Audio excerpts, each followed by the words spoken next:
like to thank the Process Art Discovery Group for joining us here today.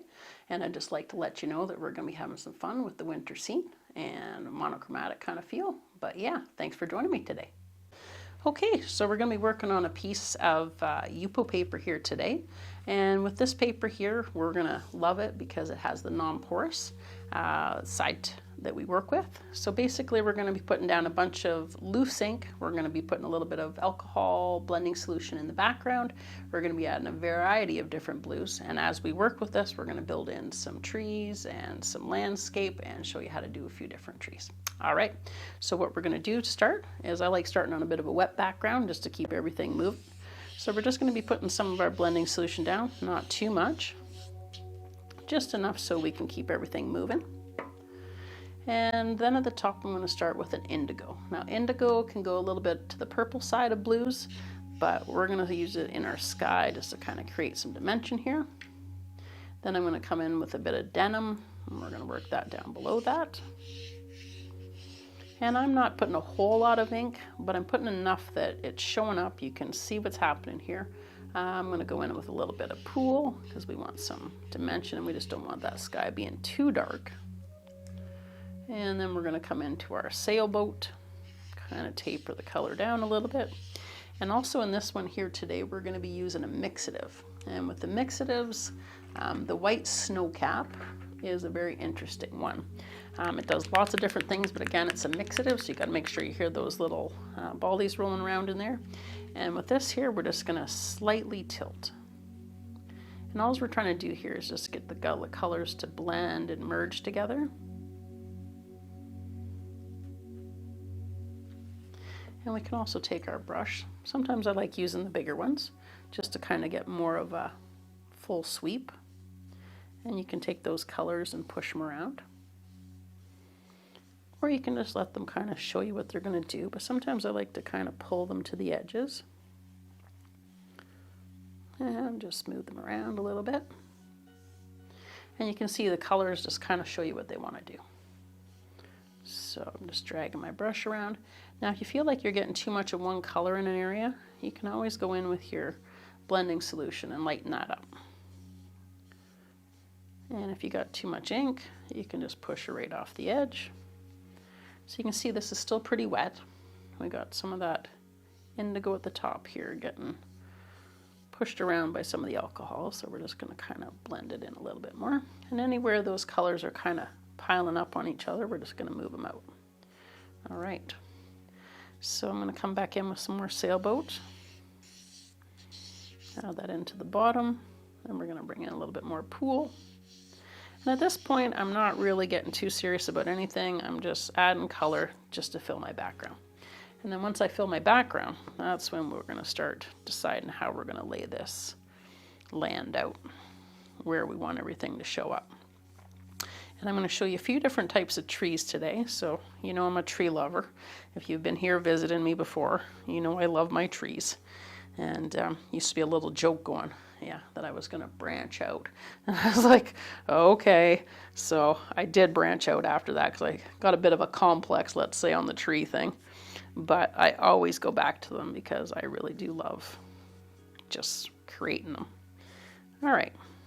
So we got some dark blues, light blues, medium blues, all the blues, and that indigo shows up as a purple, and I'm totally good with it.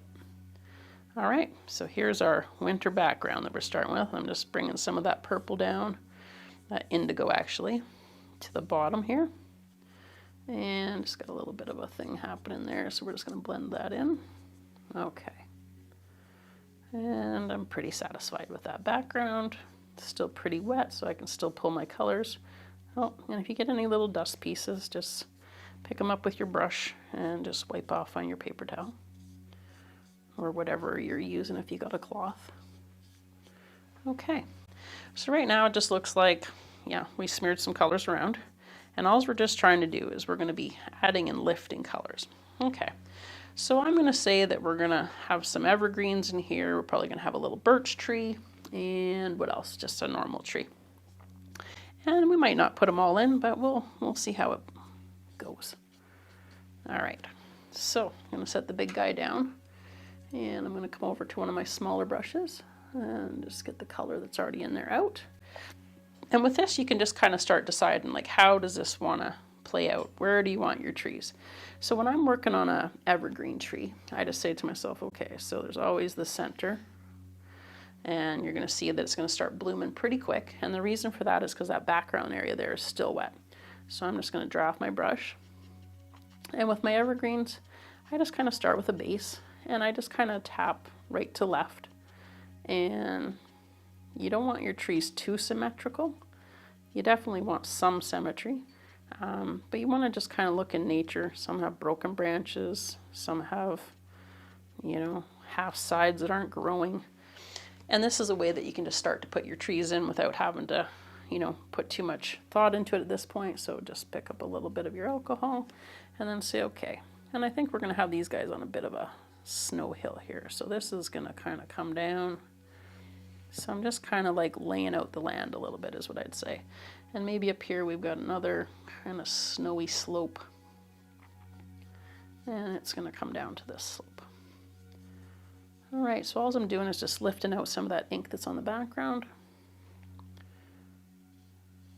And once it gets a bunch of ink on there, I just tap it off. And this is kind of like where you can play with just the inks that you laid in the background. Now we're going to add some more color in here as we go. But just for the first, we just start with kind of the monochromatic feel.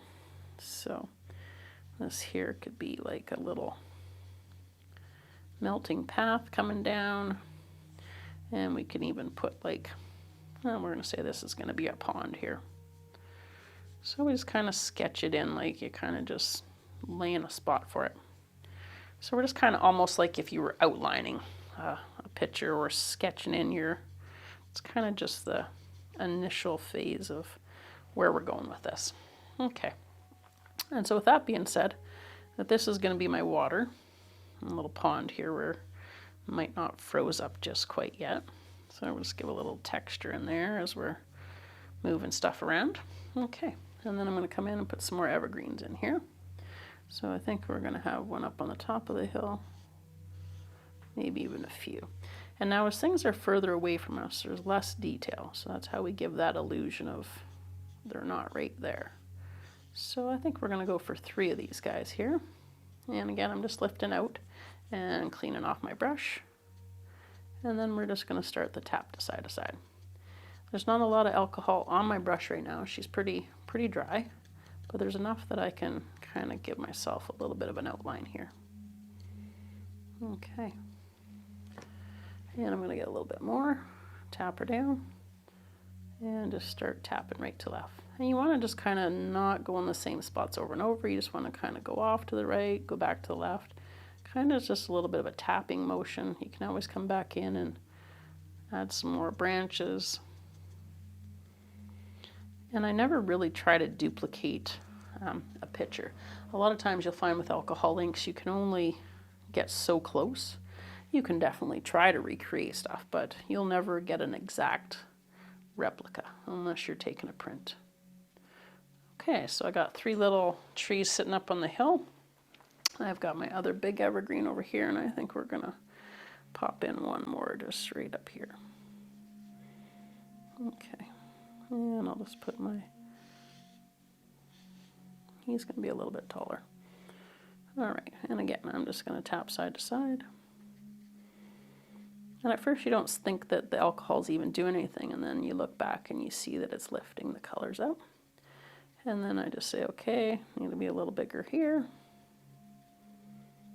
All right. And just keep doing that until it looks how you want it. You can make the branches droop a little bit because they're weighted down with some snow, so you can give them a downward angle just to kind of give them that feeling of they're holding on to some snow. All right. Okay, so at this point, I'm going to work on my water a little bit. And sometimes I like going in with the ink straight to my surface just to get the real deep impact. Plus it lifts that back color and just kind of starts to give you some really nifty textures. And when there's color on the background, the inks don't move as far as they normally would if it was nothing on there. So, okay. little body of water here.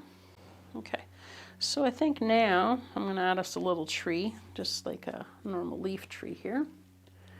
And with this one, I'm actually going to add a little bit of ink. I'm going to take us out of our monochromatic here, and I'm going to use some espresso. Some of my favorite ones for using for trees, espresso, the sepia, and the teak wood are three of my go-tos for a good tree color. Now, since I just poured this ink, she's got a lot of movement, so I'm going to have to go easy. And I'm going to start my tree right down at the base here. And she's going to probably come over and overlap in front of my evergreens. We're kind of making it a layered. So this guy here, he's going to be just popping out. He's not a real old one, he's just kind of a newer one. Pretty fresh to the world. And I can see right now as I'm picking up blues, I'm not getting as much as my brown, so I just tap off, get a little more ink, and then come back in. And with trees, just let it happen. A lot of people get too caught up in, oh, that doesn't look right, or oh, that's... I find the more you just keep working it, the more it becomes what you want. That's when we stop partway through and go, oh, I couldn't, then that's where it just kind of needed a little more attention. Okay. So again, right now, these guys are just kind of placeholders for what we're coming up to. All right. So that guy is just going to sit there like that for now. And I'm going to add us a nice birch tree. So with the birch trees, they're a little bit of a different technique. So you're going to take your Q-tip and you're just going to get some alcohol on it. Excuse me, you're going to just tap it out. And then you're going to say, okay, where do I want this to go? And then you're just going to hold your paper and you're literally just going to drag. Now this birch, she's on her way out. So all you can see is I'm just lifting the ink. And I'm going to give it another one here, so it's got a friend that's going with it. And they're kind of in a marshy maybe area, and they've kind of fallen. Okay, and you decide how thick you want that. So if I keep using the Q-tip, you'll see that it keeps picking up color. But if you keep using the side that you've used, you'll start actually laying color back down eventually. So I just go over this a few times. And it's really that lightning effect we're after.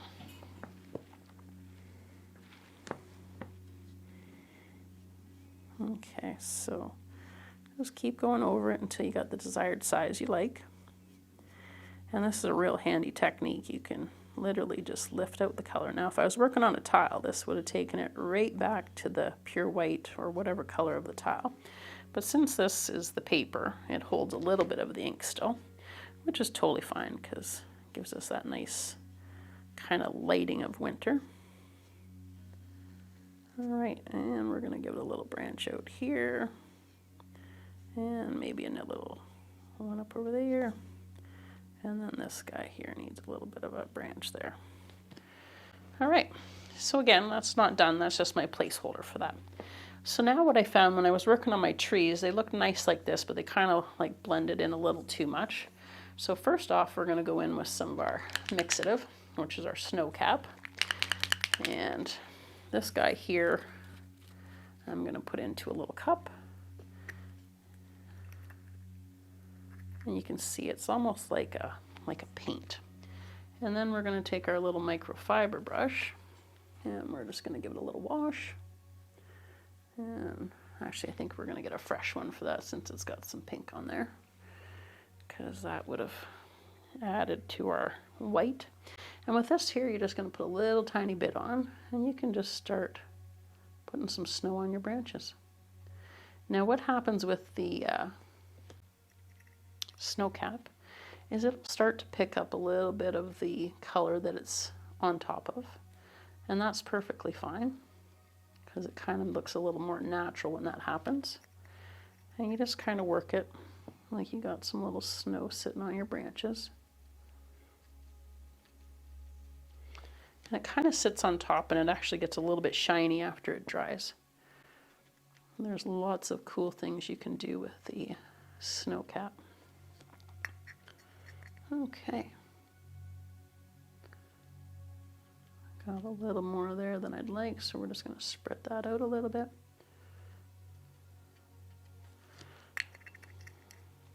And we'll put some over here on our other trees and start giving them the snow feels.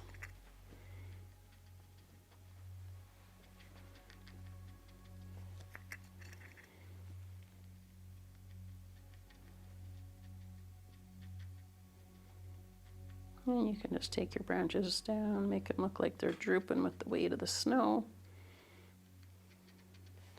And again, however your evergreens turn out, there's no wrong evergreen. You can have fun with that. Just kind of just think of the trees you've seen and how they're all so different. And again, this is just a tap, and then all of a sudden it looks like they're just carrying a little bit of snow.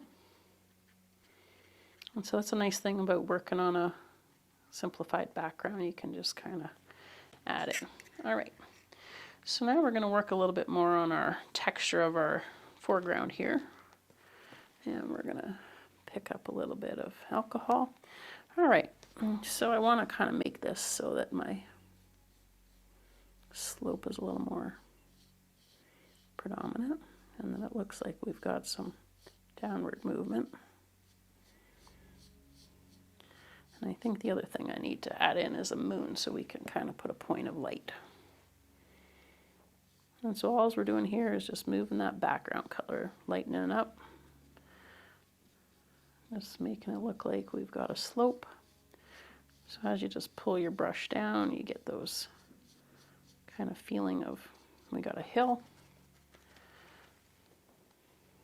Tap off. All right.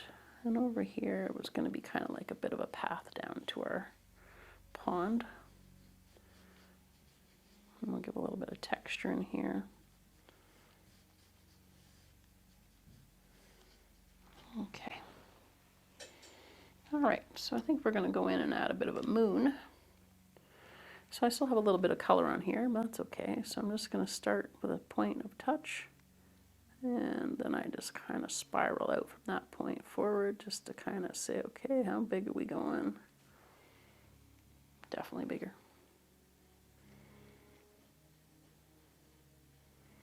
All right, and it's as simple as that. You're just lifting your color out with the tip of your Q-tip.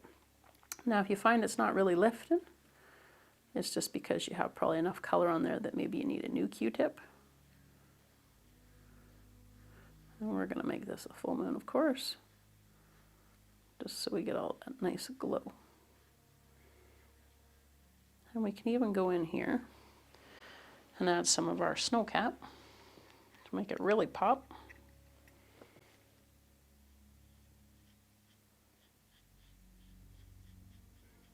And I don't know that I'll fill the whole thing, but we'll kind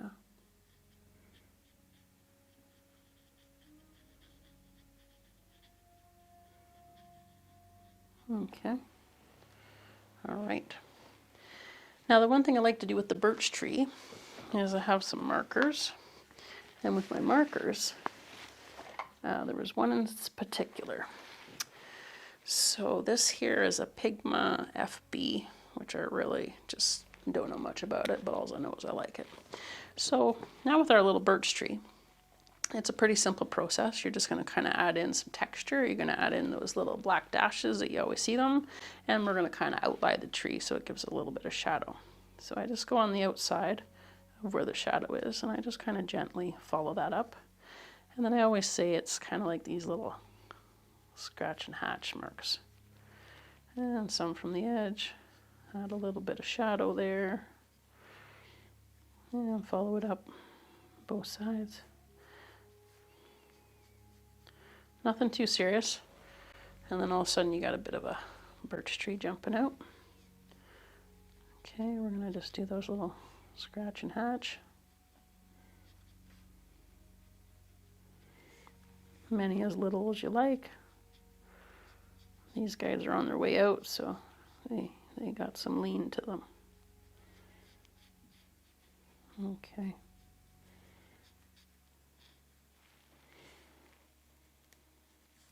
All right, I'll probably come back and put a little bit of color into those guys. So now with my evergreens, I'm just going to pop a little bit of green in there so that we can see just a titch of color. And actually, I think I'm going to use my microfiber for this one here, and one of my little cups. And what green would I like to use here? I think we'll go with a little bit of a darker one today. And it's really fun just playing with that background, with just moving the color that's on there, because it's kind of an easy way to kind of shape your landscape without getting too serious about too much. So we're just going to pop in some green in there, just to kind of give it a little more dimension. And we can always go back in and add some more snow if we need to at that point, after we put in some of our evergreen color. And I don't want too much in there, I just want enough to kind of give it some good contrast and pop it out a little bit. But we want it to kind of be a softer kind of feel. And if all of a sudden your colors push around, don't worry. We'll just go back in there and add some snow or blend it out. And I find a lot of times that's what happens, is people kind of go, oh, I didn't want that. And all of a sudden they're like, oh, it's wrecked. No, it's never wrecked. It just took a shift, or just showed you a different direction you can go. And I think that's the thing. We're not aiming for perfection. We just kind of want it to have that feel and just to show up.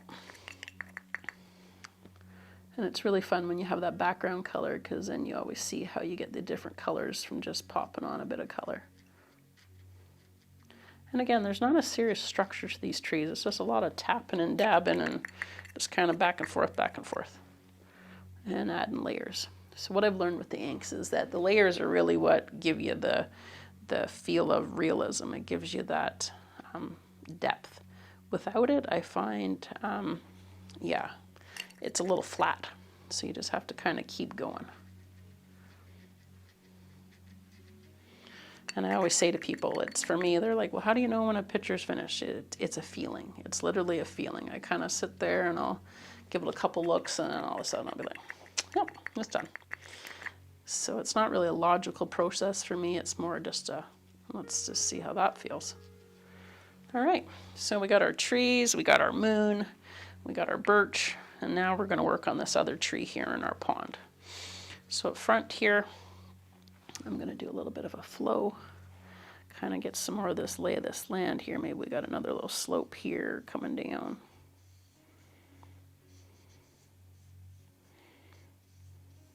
And then maybe we've got some texture. And we got some little snow hills down here, some little shadows. Got a little bit of purple in there that kind of snuck around, so we're just going to try to blend that a bit. All right. This guy here, I'm going to pull that right down.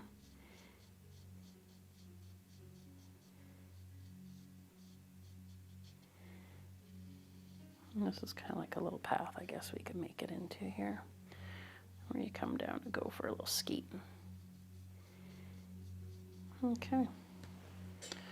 All right, so with my little tree over here, we're going to amp it up. Going to give her some more layers.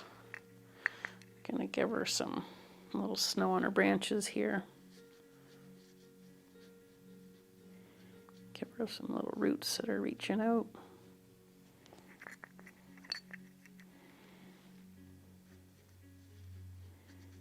A little bit of shadow. And so I find the more you go over your tree trunk, the more you get like that texture of bark. And we don't want it too textury, because again, we're looking from a good distance away, but you do want to kind of have some of that depth popping a bit. And again, this is the smallest microfiber brush here that I'm using. Okay. So what I'm going to do is just give a little bit more texture on its branches here. And then we're going to go put in some snow on the branches.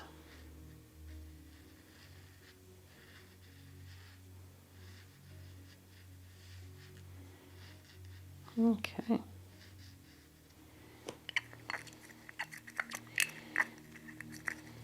It's starting to look like a little bit of a wintry wonderland here.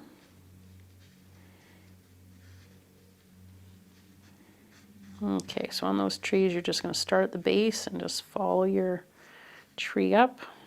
You come back down, but it's mainly more important to start at the base and work towards the top. And if your branches get blooming too much, just give them some breath. Slow that alcohol down. Okay. All right. I think we're going to put some snow in there now. Now the thing with the snow cap is I find it can get pretty goopy if you don't work pretty quick with it. So we're just going to go in here now and we're going to start putting in some snow all over our branches here.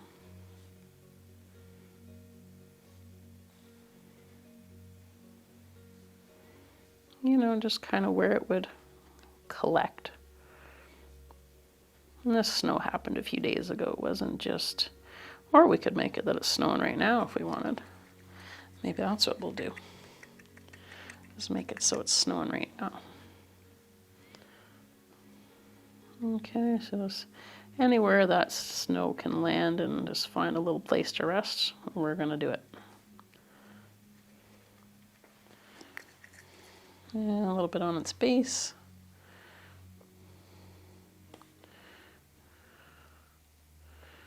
And some underneath.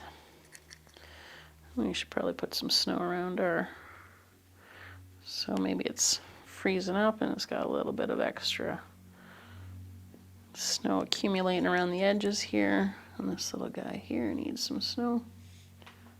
A little dollop on top.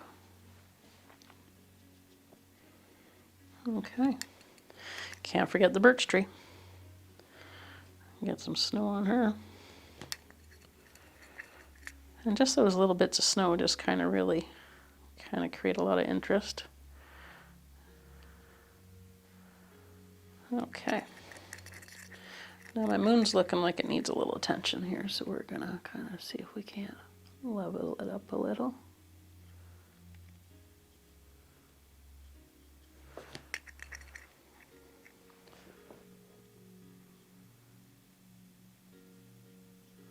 Okay. And we're needing a little bit more of that snow cap.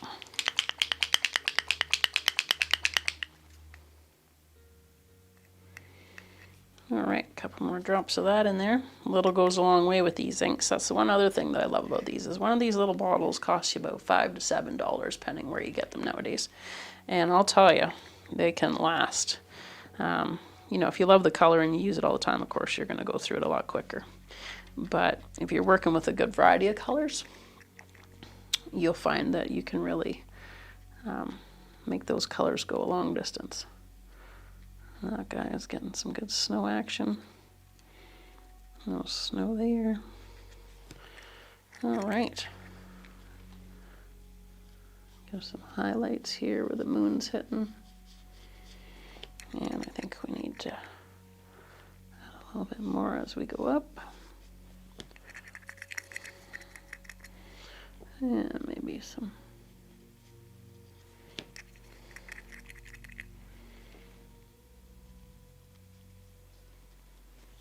Okay. So I think I want a little texture in my water, and I think I want some stars in my sky.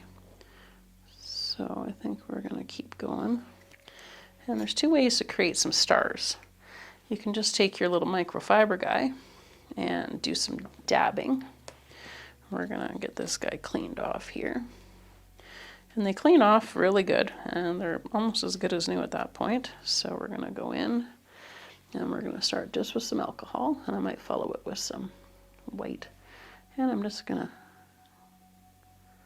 touch and leave.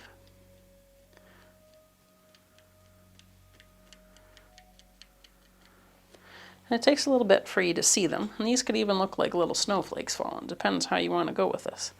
So they could look like little stars. If we do a little more like, not little tabs, more like a little asterisk feel. But sometimes I just like the little dabs.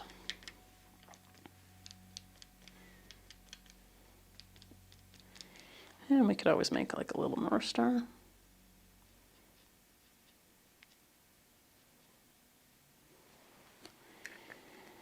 I'm not sure if that's north, but we're making it north.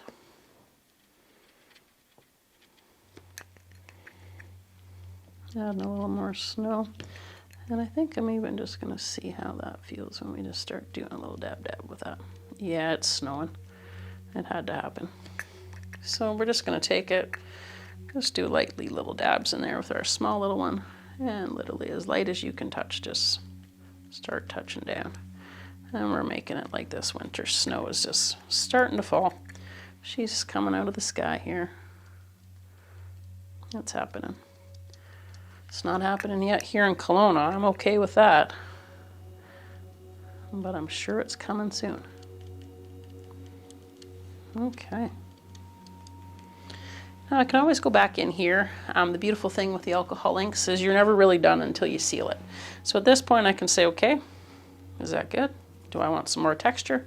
And I do. I want a little bit more texture. So I'm going with that big brush that we started with. It still has a little bit of color. I'm just going to tap out the excess, and I'm just going to see what happens when I go in here and kind of move some stuff around.